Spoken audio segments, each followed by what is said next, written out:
হাইটা হাইটা গেলাম, গিয়া দেখি ওই বাড়ির মানুষগুলো ঘুমায় গেছে গো। তোমার মুখে দাড়িগুলা তুমি কাইটা ফেলাইছো যুবকের, এই কাটা দাড়ি মুখ নিয়ে আসিফ কইরা আসরের ময়দানে আমার নবীর সামনে কেমনে দাঁড়াই ইবা। জবাব নাই, জবাব নাই। এই জন্য বারবার বলে দিয়ে যাই, আসার সিরিয়াল আছে, যাওয়ার সিরিয়াল নাই। চিল্লা কোন ঠিক না বেটি, আওয়াজ দিয়া কোন আসল বাড়ি বিলিক না কবর। যে মাত্র আমি গেলাম, তারপর দেখলাম কয়েকজন মহিলা তসবিহ জপতেছে, আর ওই মহিলাটারে শোয়ায় রাখছে। আমি শুধু বারবার ওনার স্বপ্নে দেখি, আমি শুধু দেখতেছি না উনি হাঁটতেছে। এরপরে বললাম, মা জননীর চেহারাটা দেখা।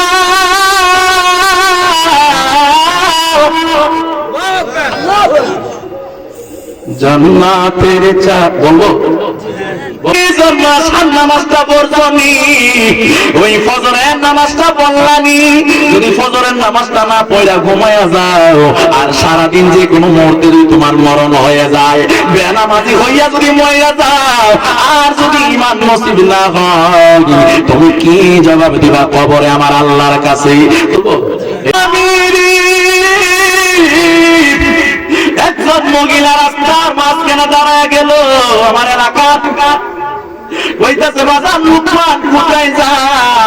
আমি বললাম, আম্মা গো আমি যাইতাছি কসবাতে মাহফিলে, আমার জন্য দোয়া কইরো, শরীরে জানি কেমন কেমন করে।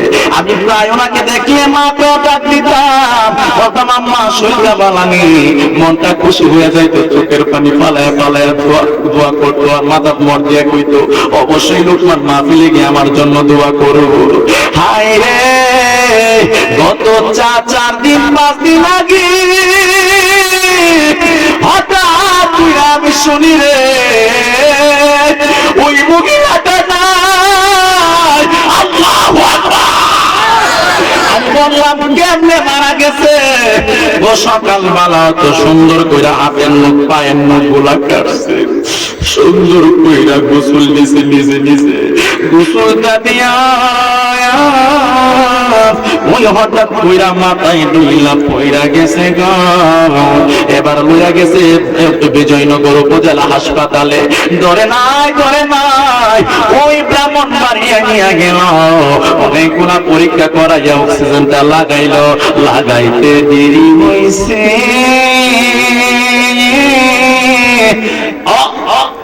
গানটা আসেনি আসেনি, দেখছেন এরকম ঊর্ধ্বশ্বাস ঊর্ধ্বশ্বাস ঊর্ধ্বশ্বাস শুরু হইল, গাটটার এমনি বাঁকা কইরা দিছে। বিদায় হয়ে গেল। রাত দুপুরে আমি একটা সময় ফিল করে বাড়িতে গেলাম, যাওয়ার পরে বললাম আমি ওনাকে না দেখে গিয়া ঘুমাইতাম না। সব প্রত্যেকটা মানুষ ঘুমাইয়া গেছে গা।